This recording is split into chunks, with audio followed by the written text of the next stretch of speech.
Have you ever had a bad day and found yourself reaching for a bowl of ice cream or a plate of your favorite comfort food? Or maybe you've had an amazing day and wanted to celebrate with a special meal? Food is more than just fuel. It carries emotions, memories, and deep connections to our lives. Today we are diving into the emotional relationship we have with food, why we turn to certain meals in different emotional states, and how we can create a healthier balance between food and feelings. The first point I would like us to look at is, why do we emotionally connect to food?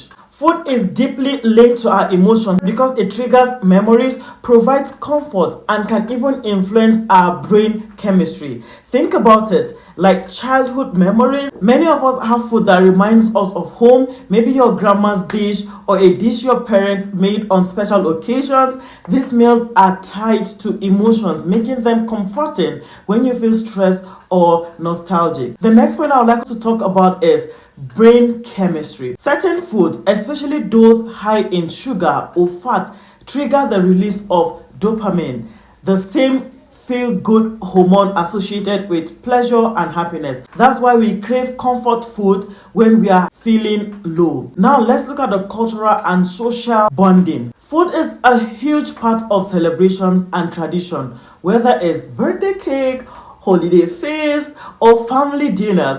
Food plays a role in creating joy and connection. So what are the good and bad sides of emotional eating? It is completely normal to have an emotional connection to food, but when we rely on it too much, it can lead to emotional eating, which means eating based on feelings rather than hunger. Now let's break it down. The positive side of emotional eating. Food can be a source of comfort and help us feel connected to loved ones, even when they are far away. A favorite meal can be a form of self-care, taking time to nourish yourself with something you love.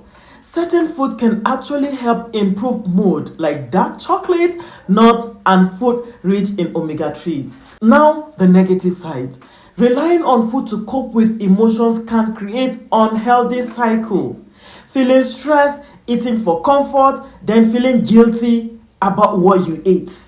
We might eat without being hungry, leading to overeating and potential health issues. Emotional eating can make us ignore real emotional need. Instead of addressing sadness or stress, we mask it on food, which is very wrong.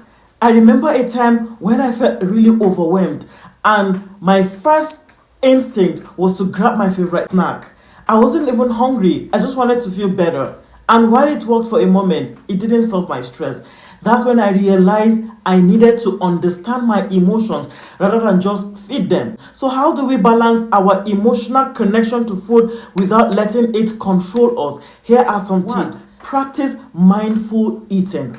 Before eating, ask yourself, am I eating because I am hungry or because I am feeling something? Pay attention to the flavors and textures of your food. Slow down and enjoy each bite.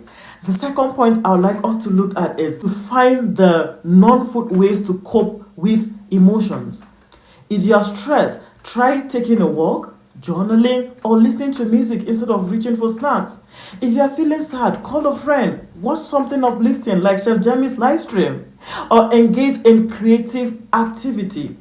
The third point I would like us to look at is keep food and mood journal. It's gonna help you track what you eat and how you feel afterward. You start to notice patterns like reaching for sugary food when you're stressed or eating too little when you're anxious.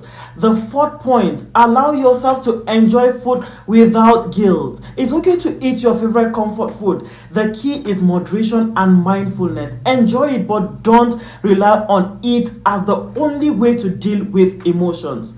Finally, food is one of life's greatest pleasure, and our emotional connection to it is completely natural. The key is to understand that food can be comforting, but it shouldn't be our only source of comfort. Next time you find yourself craving something when you're not really hungry, take a moment, ask yourself, what am I really feeling? And if food is what you choose, enjoy it without guilt, but with awareness.